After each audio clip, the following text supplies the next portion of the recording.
New Zealand का legend fab four मध्य का एक one of the best batsman in the world Kane विलियमसनले 35 इयर्सको उमेरमा आफ्नो T20 इन्टरनेसनल क्रिकेटबाट रिटायरमेन्ट घोषित गरेका छन्।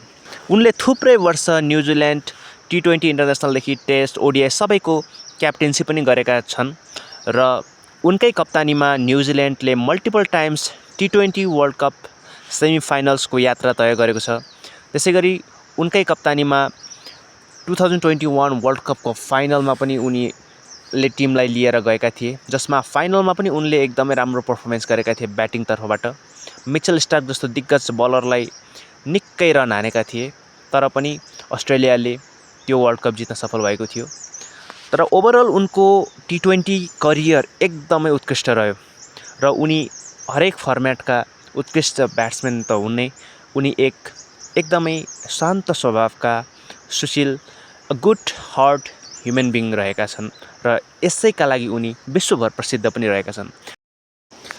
उनले न्यूजीलैंडका लागि T20 इन्टरनेसनलमा 93 म्याचेस खेलेका छन्, जसमा 33.44 को एभरेजमा उनले जम्मा 2575 रन्स स्कोर गर्न सफल भएका छन् र यसैमा उनका 18वटा हाफ सेन्चुरिजहरू पनि रहेका छन् भने उनको हाइएस्ट स्कोर भने 95 रह्यो। T20 इन्टरनेसनलबाट रिटायरमेन्ट लिए पनि उनलाई हामी अझै पनि उनका बेस्ट फर्मेट टेस्ट क्रिकेट र ओडिआईहरूमा हामी उनलाई देख्न पाउने नै छौँ र उनको आउँदो जीवनहरूमा अझै शुभकामना व्यक्त गर्दै तपाईहरुमाझ पनि म बिदा लिन चाहन्छु। धन्यवाद। च्यानललाई सब्स्क्राइब गरिदिनुहोस्। टिकटकमा हेर्दै हुनुहुन्छ भने तपाईहरु हाम्रो च्यानललाई फलो गर्नुहोस्। धन्यवाद।